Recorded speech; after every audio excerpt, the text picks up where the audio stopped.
How in the hell is everybody doing? Man Cave Sports back with the Vikings Weekly, recapping the Vikings 37-10 loss over the Chargers last Thursday night in another debacle of a game. Let's just be honest. This might be rock bottom through 7 games. So we will discuss. Steve, I'm just going to start with you. What went wrong or what went right? But what the hell Uh, went wrong on Thursday? uh, the big thing that went wrong is the injuries on the offensive line. One, two is our defense is imploding. Um, so I mean, that's the two big things. One, our offensive line isn't without Darisaw and O'Neal. These two backups we got right now with School and BB Rouse or whatever, these guys are just terrible, right? So the offensive line can't, and we've seen that twice now when we don't have Darisaw and O'Neal on the field. It's too much, right? Like one guy we can kind of figure out, and then we lost Josh Oliver during the game, who's basically like a little offensive lineman out there. So with that foot injury, there's not enough offensive line. And as we've come to find out, Carson Wentz's shoulder was basically falling off his body. So. But the big thing was is their defense really couldn't, we gave up 200 some yards passing and 200 yards rushing.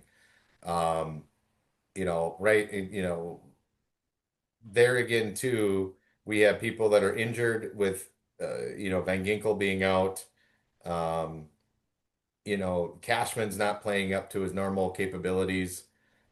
We've seen that. So, yeah, we're giving up too much on defense, and the offensive line is just, when we don't have those two tackles, we're a shell and we can't protect anybody. So what went wrong. Brian, I know they announced that Carson Wentz is done for the season, much to the chagrin of some people. He has been playing the last few weeks with basically a destroyed left shoulder. Um, so JJ McCarthy will be back this Sunday versus the Lions. But KOC, I did see after the game, took responsibility, said he got out coached, everything else. How much at fault is he for putting out a very dinged up Carson Wentz? Because I think the fan base itself kind of feels bad for Carson Wentz. He came in and did the best he could while McCarthy was out. But man, he got the hell beat out of him over the course of 5 games. I listened to KOC this morning on the K fan, and is him and Paul Allen. They're buddies. It's Ducky and Bunnies, but he was pretty straightforward. That him being a former quarterback at San Diego State and in New England, that it's the rite of passage if a Warrior wants to play. You can't take that away from him, especially at the time where his career looks like it's over. And he talked at length about that. Is that absolutely 100% what was going on? Is that why he did it? Or was he trying to protect basically the two rookie quarterbacks and just giving them time, not feeding them to the wolves?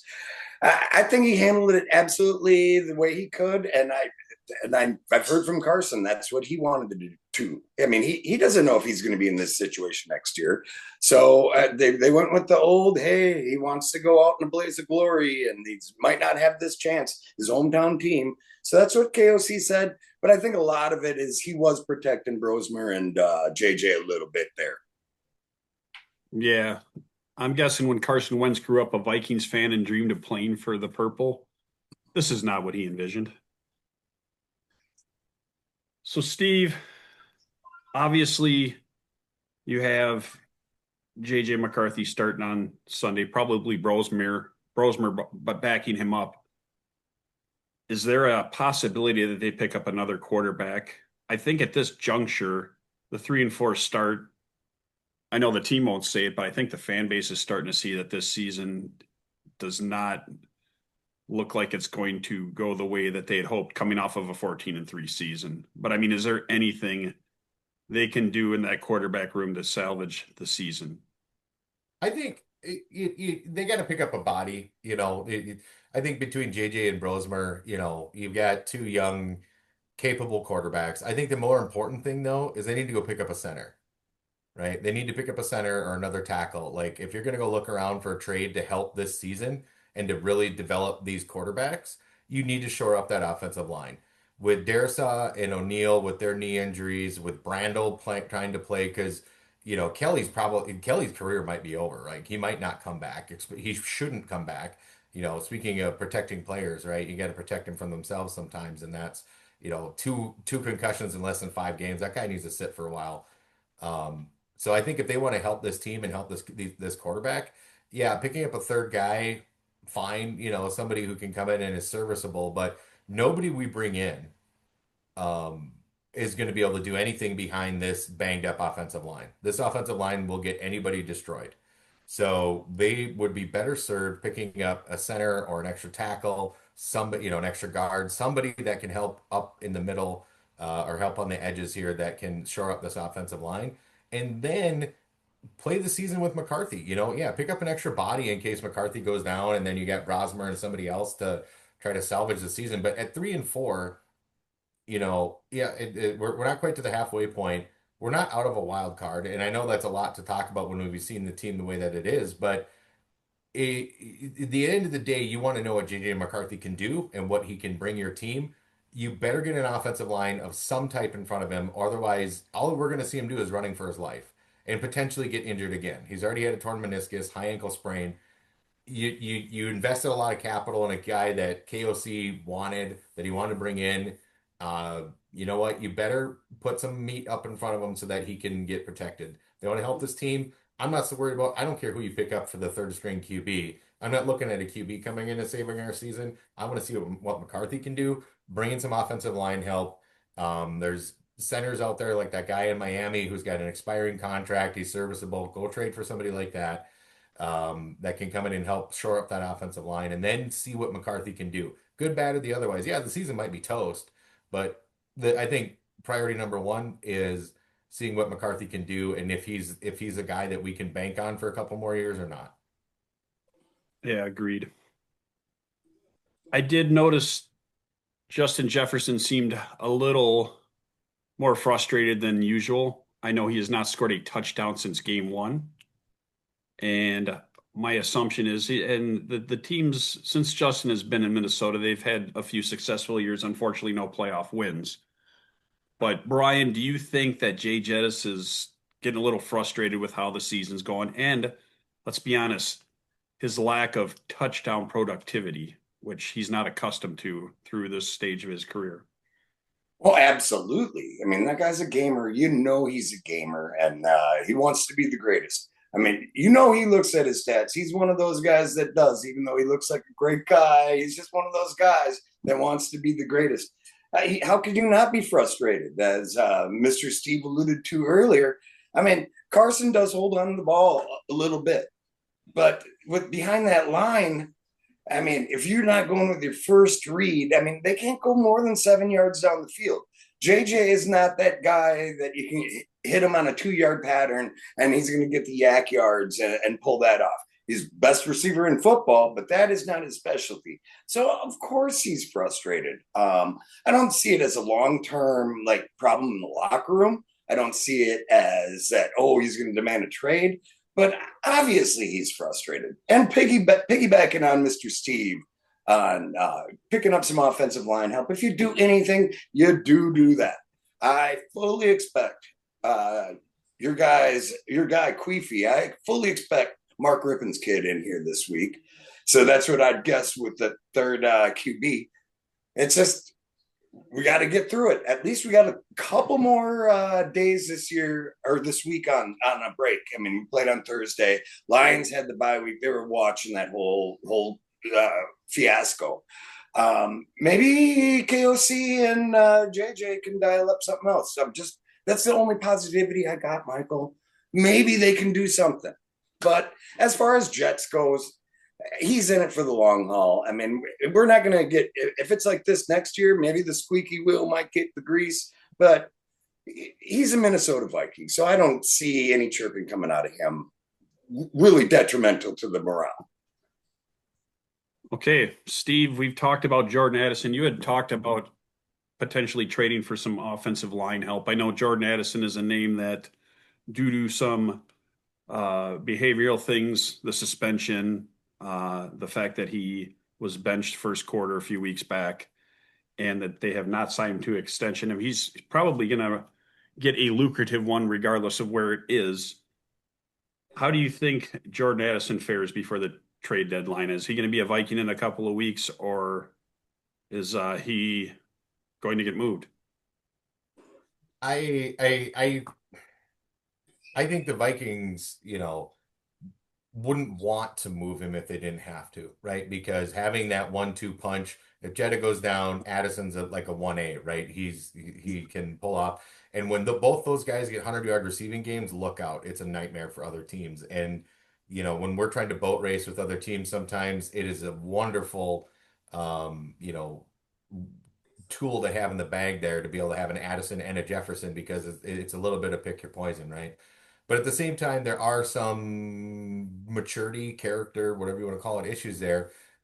And he is due for a big contract. Now, we just signed Darisaw, we signed Jettas, we signed some of these other guys, and we're looking at, trying to make a run with JJ, providing that he can do some things. It would make sense to me that we go out and maybe trade Addison and maybe some capital to pick up a better center, a better guard, a better tackle.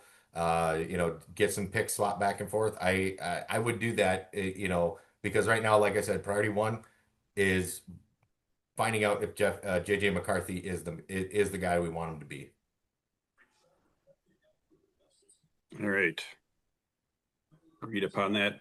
Brian, I noticed, let's hopefully close this week out because obviously there's not a lot of positivity to talk about, but the team rushed only 11 times for 34 yards last Thursday. We've talked about lack of a run game the past few weeks, and it seems like they get behind to the point where they're forced to pass. Is this is this team going to be able to run the ball at all against Detroit on Sunday? And what happened to the run game that we were all so excited about to start the season? I know Aaron Jones has been hurt. He returned limited duty Thursday night, but can they salvage somewhat of a run game considering the passing game has really been all over the place this year? Well, it goes back to the same thing that we've been saying all week or all year long on this program. It's that offensive line. It's hard to get it going when the head coach and the offensive coordinator, they're not confident with it. So it's seems like they utilize it when we're in the game or ahead, and when it looks a little bleak, they go to what they're Wes Phillips and Kevin O'Connell. They like that to dial up those Rams passing deals. As far as last week goes, I thought it was. I mean, who am I? I'm just a guitar player from the east side of St. Paul, but I think it was ridiculous starting Aaron Jones right away and then just feeding him right when the game was still good and not leaning on the same guy instead of adding Aaron Jones to the deal. Um, it just pretty much comes down to that offensive line. What do you just like, Big G? I mean, we miss you, Big G. I know you'll see this. I know, run the ball, run the ball. Yeah, but it's easier said than done with that. What's up front, and so and just piggybacking on Mr. Steve and your question to Mr. Steve about Addison possibly being moved. I don't see that as a possibility, but I do hear from my sources that teams are coming after Hawk. Hawk's got 22 and $23 million due to him the next 2 years. He's got 17 on the books, and that's prorated. I hear the Rams, the Broncos, and a few teams are looking into that. So if anybody was to go for offensive line help or even picks just to get the money off the board, I'd look for it to be Hawk. Valid point. All right, Mr. Steve, in customary fashion, we always have you pick out a bad MF for the game. I know you last week we thought it'd be tough, but at the end of the day, Will of Thrill was probably the easiest selection you had all week. I'm interested to see who the hell you have this week because there's not a whole lot of candidates. It's not pretty. It's not pretty. And so when the game is that rough, we didn't even make them punt. They didn't even punt one time. The Chargers did it. So considering that this is probably the last we will see of him, I'm going to go with one Mr. Carson Wentz. Cleveland game, got tackled, dislocated the shoulder, tore the labrum, fractured the shoulder socket. The bone is fractured. He finishes out that game 25 of 34 for 236 yards, touchdown, no picks, and a W. Then he comes back, Philadelphia. He rushed 4 times and at key moments. I mean, we didn't do good in the red zone, and I'm not saying that he's, the savior or anything else, but this guy, played hard. We were in the game against one of the better teams in the NFL, and if our red zone woes weren't there, and there's a lot of different reasons for that, we could be looking at a W over Philadelphia as well, right? We lost by 6 points. And he finished, he had 2 bad interceptions, but again, he was playing with a torn labrum and a fractured shoulder. And then this game against the Chargers, I'm not a big fan of what KOC did there, but he left it all out there. The guy gutted it out with that injury. He got dropped on that shoulder multiple times. Um, he gutted it out. So Mr. Wentz probably won't be back here next year. This is a 1-year gig for him. We don't know where he's going to end up. But as a kid who grew up a Vikings fan and getting to play for us and, played as gutty as he could with, that type of injury for 2.5 games, my salute to you, Mr. Wentz. Thanks for your service. Go take some time off and heal that sucker up. No doubt. Yeah, and like I said, the 2-3 record with him as a starter, obviously bittersweet, but you can't fault the guy for going out there and playing his ass off the limited time he's been with the team. And I mean, remember, he got picked up right before the start of the season. So it's not like he had a lot of time to get acclimated to the team, the players, and the system. So hopefully Mr. Wentz heals and we'll see what is in store for his career should he return to the NFL again next year. I did see that if I'm not mistaken, he's the first quarterback in NFL history to start for a different team in 6 straight seasons. So at the very least, Mr. Wentz has made some decent NFL history. But gentlemen, I know Gary is out tonight. He's at the Wild game. Go Wild. Hopefully he's having a good time. And Vikings play Detroit this upcoming Sunday at noon. Cross your fingers. I don't even want to get into predictions this week because I don't know. I'm at a loss. There's not a whole lot to talk about after a loss like that. So I hope they can at the very least come out and play a competitive game on Sunday, and we see what JJ McCarthy has in store for his future. So with that, gentlemen, much appreciated. Man Cave Sports. We will be back next week to discuss the Vikings and Lions game, and that's a wrap. Thank you, everybody.